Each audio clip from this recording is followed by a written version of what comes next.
दोस्तों, TV serial Anupama के आज के एपिसोड के शुरुआत में शाह परिवार को दिखाया जाता है, जहां पर शाह परिवार कोठारी हाउस से बाहर निकलता है और अनुपमा यहां पर बहुत ही ज्यादा दुखी होती है और उसका दिल जो है वो बेचैन होता है और उसे आर्यन के दिखने का भ्रम होने लगता है और वह उसके पास जाने लगती है। तभी आर्यन जो है वो वहां से गायब हो जाता है और अनुपमा यहाँ पर दुखी हो जाती है। वहीं दोस्तों, दूसरी तरफ सीरियल में हमें प्रेम को दिखाया जाता है, जहाँ पर प्रेम यहाँ पर फोन पर अनिल से बात करते हुए नजर आता है और आर्यन के बारे में पूछता है। तभी वहाँ पर राही आकर प्रेम से पूछने लगती है कि काका ने क्या कहा। वह कहती है कि माही ने जो है वो कुछ खाया भी नहीं है और वह सबके लिए चाय लाने का सोचती है, लेकिन प्रेम यहाँ पर गुस्से में उसके ऊपर फूट पड़ता है और कहने लगता है कि उसे तंग करना बंद करें। तो राही यहाँ पर हैरान होकर पूछती है कि वह इतने रूखा व्यवहार क्यों कर रहा है। तभी यहाँ पर प्रेम का गुस्सा जो है वो फूट पड़ता है और वह कहता है कि उसने अनुपमा का साथ दिया, अपने पूरे परिवार के खिलाफ रहा, लेकिन जो अनुपमा ने आर्यन के साथ किया वह कभी नहीं भूल सकता और वह यह भी नहीं भूल सकता कि राही जो है वो अनुपमा की ही बेटी है। अब ये सच्चाई उसे हर पल चुभती रहेगी। राही यहाँ पर ये बातें सुनकर हैरान होती है और गौतम भी यहाँ पर अनुपमा पर इल्जाम लगाता है कि उसने चुप रहकर सिर्फ तमाशा देखने का इंतजार किया। ख्याति यहाँ पर गुस्से से कहती है कि अब इस घर में अनुपमा का नाम भी कोई नहीं लेगा। प्रेम यहाँ पर ख्याति का समर्थन करता है, उसका साथ देता है और वहीं दूसरी तरफ शाह परिवार जो है वो गहरे दुख में डूबा हुआ होता है और घर आता है तो अनुपमा यहाँ पर टूट चुकी होती है। और तभी यहाँ पर लीला जो है वो कहते हुए नजर आती है कि इन सब का जिम्मेदार जो है वो सिर्फ अनुपमा है। अनुपमा यहाँ पर सफाई देती है कि उसने आर्यन को नहीं मारा, उसने आर्यन को समझाने की बहुत ज्यादा कोशिश की थी और इसमें उसकी कोई गलती नहीं है। तो अनुपमा यहाँ पर अनुरोध करती है कि कम से कम आप तो मुझे समझिए, लेकिन यहाँ पर लीला जो है वो गुस्से में कहते हुए नजर आती है कि तू कितनी भी सफाई दे, लेकिन तेरी वजह से आर्यन की मौत हुई है, तेरी वजह से माही जो है वो विधवा हुई है और तेरी वजह से राही ने हमेशा के लिए अपना मायका छोड़ दिया है। माही यहाँ पर पहले सिर्फ अनाथ थी, लेकिन तेरी वजह से अब वो विधवा भी हो गई है।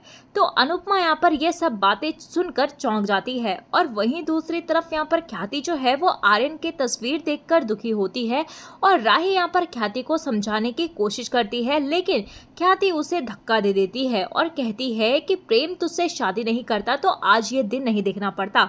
तुम अनुपमा की बेटी हो, इसीलिए तुम भी आर्यन की मौत के जिम्मेदार हो। राही उसे तर्क से सोचने के लिए कहती है, लेकिन यहाँ पर ख्याति कहती हुई नजर आती है कि मुझे कुछ नहीं पता कि क्या सही है, लेकिन मैं जब भी तुम्हारा चेहरा देखती हूँ ना तो मुझे मेरे बेटे का कातिल का चेहरा दिखाई देता है। ख्याति उसे वहां से चले जाने के लिए कहती है और वह चिल्लाने लग जाती है और तभी यहाँ पर अचानक से पराग आकर ख्याति को संभालता है और राही को वहां से जाने के लिए कहता है। तो राही यहाँ पर दुखी होकर चले जाती है और ख्याति यहाँ पर फूट फूट कर रो पड़ती है। वहीं सीरियल में दूसरी तरफ यहाँ पर राघव को दिखाया जाता है, जहाँ पर राघव बोलता है कि अनुपमा ने चुप रहकर कुछ गलत नहीं किया, उसने सिर्फ इसीलिए इंतजार किया क्योंकि आर्यन ने उससे वादा किया था कि वह सब कुछ खुद बताएगा। लेकिन यहाँ पर तोशु जो है वो ताना मारना शुरू कर देता है कि अनुपमा जो है वो राघव की बातों में आ गई थी। तो बाकी यहाँ पर कहती है कि अनुपमा ने हमेशा हर बात का शोर मचाकर सबको बताया है, लेकिन आज जो है वो जब सबके सामने सच बोलना चाहिए था तब इन्होंने कुछ नहीं बोला। और तभी हम यहाँ पर लीला मैडम को देखते हैं, जहाँ पर लीला जो है वो राघव पर भड़कती है और उसे घर से निकल जाने के लिए कहती है। तो राघव यहाँ पर दुखी होकर कहता है कि उसने अनुपमा को पहले ही बहुत दर्द दिया है और अब वह उसे कोई दुख दर्द नहीं देना चाहता।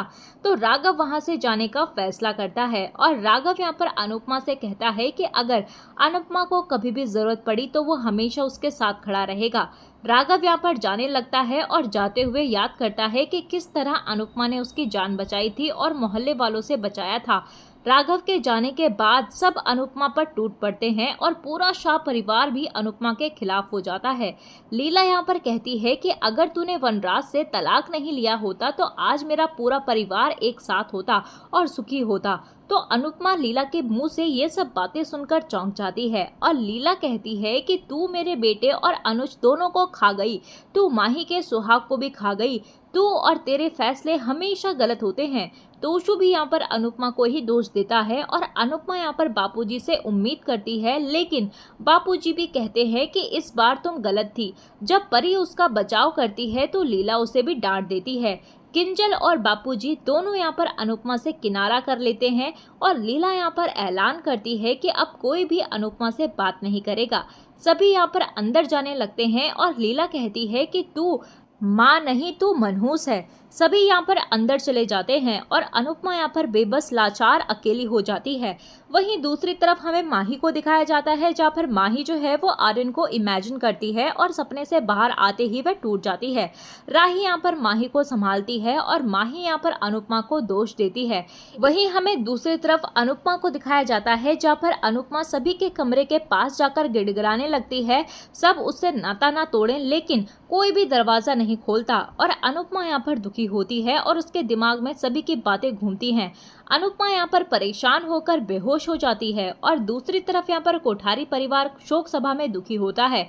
सभी लोग यहाँ पर दुख में डूबे हुए होते हैं और गौतम यहाँ पर प्रार्थना से कहता है कि अब अनुपमा उसका साथ नहीं दे सकती। वह साफ कहता है कि अब वह उसे तलाक नहीं देगा और उसे उसी के साथ रहना होगा। प्रार्थना यहाँ पर दुखी हो जाती है और राही कहती है कि अनुपमा के एक फैसले ने सब कुछ बदल दिया। दूसरी तरफ यहाँ पर अनुपमा जो है वो होश में आती है और घर से बाहर निकल जाती है। अनुपमा यहाँ पर बहुत ही ज़्यादा टूटी बिखरी सड़कों पर भटकती रहती है और कुछ आदमी उसे देखते हैं और याद करते हैं कि अनुपमा ने राघव के साथ मिलकर उन्हें पीटा था।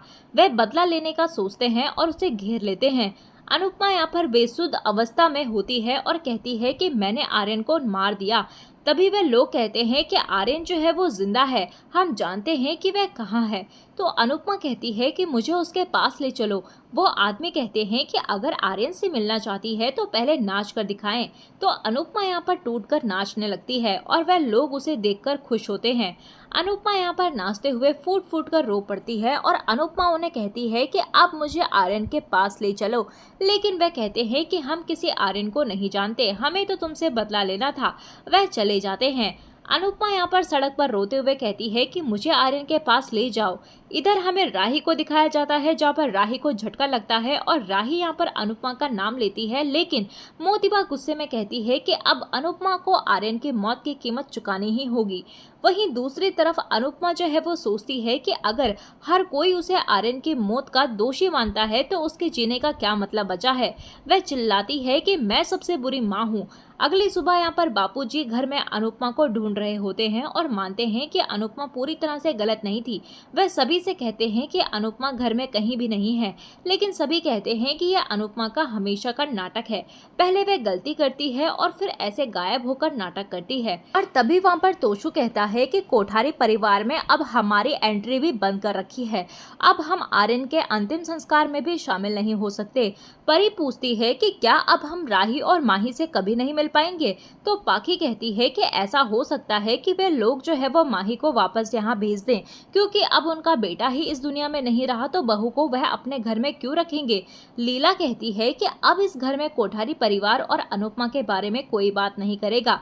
वहीं दूसरी तरफ मोतीबा मीता से पूजा करने के लिए पंडित जी से बात करने के लिए कहती है। इसी बीच यहाँ पर राही आती है और मोतीबा यहाँ पर माही के बारे में पूछती है, लेकिन यहाँ पर राही कहती है कि माही जो है वो अभी अभी सोई है, आप चिंता मत कीजिए, मैं माही का ध्यान रखूंगी। राही यहाँ पर मोतीबा से बात करने की कोशिश करती है, लेकिन मोतीबा उसे रोक देती है और चली जाती है। राही यहाँ पर दुखी होती है और गौतम ये सब कुछ देखकर काफी ज्यादा खुश होता है और कहता है कि अब माँ के बाद बेटी का भी पत्ता इस घर से कटने वाला है, क्योंकि राही से इस घर में कोई भी अच्छे से बात नहीं कर रहा था और सब उसी को ब्लेम कर रहे थे आर्यन की मौत के लिए। और तभी यहाँ पर गौतम सोचता है कि अनुपमा ने इतनी बेइज्जती के बाद कहीं किसी नदी में कूदकर जान तो नहीं देती, और साथ ही साथ वो खुश होता है और सोचता है कि आर्यन चला गया और प्रेम को बिजनेस पे इंटरेस्ट नहीं है, तो अब सारा कंट्रोल जो है वो मेरे हाथ में होगा। प्रार्थना भी यहाँ पर अनुपमा के बिना अपने औकात में रहेगी और अब मुझे रोकने वाला कोई नहीं होगा। दूसरी तरफ यहाँ पर परी जो है वो अंश ईशानी अनुपमा को ढूंढ रहे होते हैं और उन्हें पछतावा होता है कि वे अनुपमा की मदद नहीं कर पाए।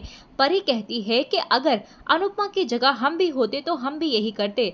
अंश को डर होता है कि कहीं अनुपमा खुद को कुछ ना कर ले। और तभी यहाँ पर परी कहती है कि अनुमा आप कहाँ हो। वहीं दूसरी तरफ यहाँ पर प्रेम जो है वो आर्यन की जैकेट देखकर दुखी होता है और राही उसके पास आती है और दुखी होकर रोने लग जाती है। प्रेम उसे देखता है और राही का हाथ पकड़ता है। राही कहती है कि मैं मानती हूँ कि मम्मी की गलती है, लेकिन सब लोग यहाँ पर मम्मी का गुस्सा मुझ पर क्यों निकाल रहे हैं? मम्मी की गलती की सजा मुझे क्यों मिल रही है? प्रेम कहता है कि अभी जो है वो सब लोग बहुत ही ज्यादा सदमे में हैं और उन्हें थोड़ा समय दो। प्रेम यहाँ पर चला जाता है और राही कहती है कि प्रेम भी मुझसे नाराज है, लेकिन दिखा नहीं रहा है। राही सोचती है कि माही के साथ साथ अनुपमा ने उसकी जिंदगी भी बर्बाद कर दी। वहीं दूसरी तरफ हमें अनुपमा को दिखाया जाता है, जहाँ पर अनुपमा बस में जा रही होती है और इसी के साथ दोस्तों एपिसोड जो है वो खत्म हो जाता है। दोस्तों आने वाले अपकमिंग प्रोमो में हमें देखने के लिए मिलेगा कि अनुपमा जो है वो मुंबई अपनी जिंदगी को फिर से शुरू करने वाली है। उसे खाना बनाते हुए दिखाया जाता है, जो एक नई शुरुआत की हल्की सी झलक है। और इसी के साथ दोस्तों एपिसोड जो है वो खत्म हो जाता है। तो दोस्तों आपको भी लगता है कि अनुपमा ने आर्यन की सच्चाई छुपाकर जो है वो गलत किया? आप हमें कमेंट सेक्शन में अपनी राय जो है वो जरूर दीजिएगा। मिलते हैं आपको नए एपिसोड में नए अपडेट के साथ। तब तक के लिए नमस्कार। वीडियो पसंद आई हो तो वीडियो को लाइक शेयर सब्सक्राइब जरूर कीजिएगा।